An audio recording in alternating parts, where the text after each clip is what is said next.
Alrighty, today's topic is deadlift rounding, so how to fix it. First, does it even need to be fixed? Not necessarily. If you're not rounding so much, they're having lockout issues, and it's not painful, I see no reason to. First one, no pain, no issue. Weakness, it might not necessarily need to be fixed, but it might be indicating you have a weakness that is worth working on, which we will talk about in a second. And then lockout, obviously, yes, it's a weakness, you have lockout issues, but more specifically, if you have big legs, specifically quads, and it's causing you to have lockout issues, not even just from strength, like the rounding being a weakness or something, but literally just because your hands, especially like a sumo, hit your legs a ton, that might be worth working on. We'll talk about that in a second too. So why are you rounding? There's gonna be two main reasons really. Either you have a weak back or weak hip extension. So first, the weak back, say you start off the floor and you have a flat back, you are literally just, your back is too weak to maintain that flat position, so it rounds. And then weak hip extension, here's an example. Did I even spell that right? I didn't know, I think so, not sure. Anyway, weak hip extension is going to be right here. This is the bar, this is your arm, shoulders. Here is a flat back, right? Shows the distance from your hips to the bar. If you have a really strong back, your back is going to round if it's much stronger than your hip extensors, like your adductors, hamstrings, glutes, all that stuff. So here's it rounding, and it shows when your back is round, now the moment arm from your hips to the bar, basically making it more difficult, it's now going to be shorter, which makes the lift easier, right?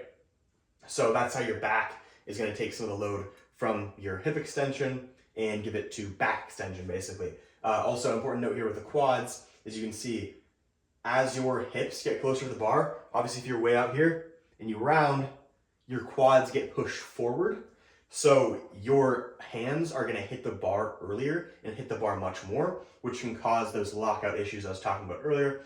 That's really common in like heavier weight women and sumo especially. So that's definitely worth addressing for that reason.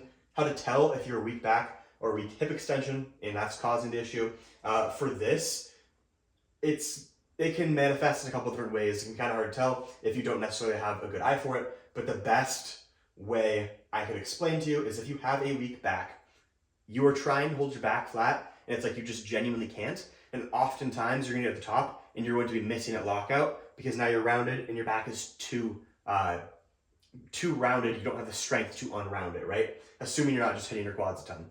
If you have weak hip extension, off the ground, you might actually be able to like hold your back flat with like 90%, even if it doesn't feel super strong, but off the ground, your back is usually gonna round, then the bar comes up off the ground because off the bottom, you have the longest moment arm at your hips, and so you're gonna round, that's to come off the ground, making it easier, and then at lockout, assuming you're not hitting your quads a ton, you're actually going to be able to lock it out and not miss there. So I'm an example of a puller that I have a really strong back, so off the ground, it definitely helps me, and then I've never missed at lockout ever, even if I've pulled with a decently rounded back.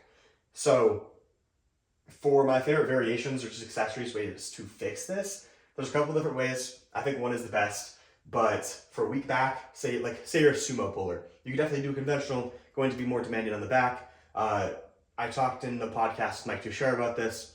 Basically, if you are trying to do a conventional or a sumo deadlift and you're rounding a lot of the times, if you're at lighter percentages off the ground, it's gonna be really fast, you're in a lot of momentum, and your back is strong enough to hold like 80%. Even if you are rounding that momentum, you're going fast enough here that you don't really have to use a ton of spinal erector to unround your back. You can kind of just keep riding through the movement and ride the momentum that your hips are creating off the floor. So a conventional can be really good because obviously it might force you to round even more. It's more demand on your back, you're more bent over, right? But at lower percentages, you're going to have to fight through that rounding. For someone that has the quad issue, this is definitely not my go-to. It's pretty fun if people like conventional, but at the same time, if you're trying to genuinely pull with a flatter back, it could be argued a little bit counterintuitive just because, yeah, you're strengthening your erectors, but we want to strengthen them maybe in a little bit more of a flat back position instead of a more round position, strengthen them. There's nothing wrong with either way, you're definitely building up the muscles more, but it can be a little bit weird technique-wise if that's something you struggle with. Hip extension, you can obviously just do stuff like hip thrusts, where you're not even gonna be training your back. That's particularly good if you are, if you're a lifter that like runs into back fatigue issues and your back is just totally cooked and you're trying to do extra like deadlifts or anything to train your glutes and your adductors, your hamstrings, whatever, but you just run out of back recovery before you run out of everything else, you could obviously add that back in or add that in. You could add that in on top of this. You could do all of this if you have the weak hip extension. But my favorite variation that is extremely underutilized is just a flat back.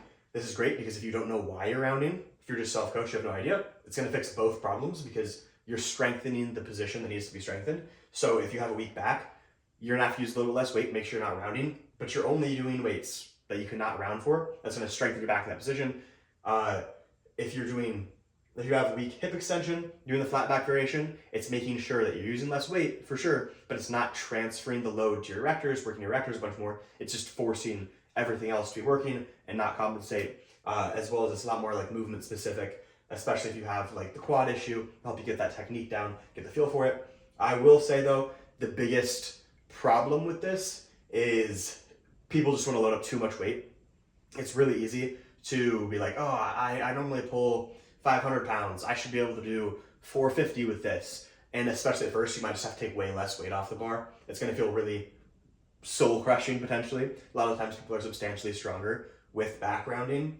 But if you do the flat back variation, just start off light, start off a little bit extra sub max potentially, so you're not starting off improperly week one already, but then build into it and your weights will go up faster than you think. You'll also notice as you're doing that whenever you're pulling like your competition lift, so say you do like a top set and then you do like a 3x5 with a flat back variation, you'll notice that your top set, the position that you go to is just naturally going to be more flat. You won't feel the inclination to round as much. And that's just literally whatever your weakness is getting straightened, or is getting fixed through the flat back. So yeah, just to reiterate, if you're rounding, regardless, whatever the issue is, if you're doing a flat back, it's strengthening what it needs to strengthen.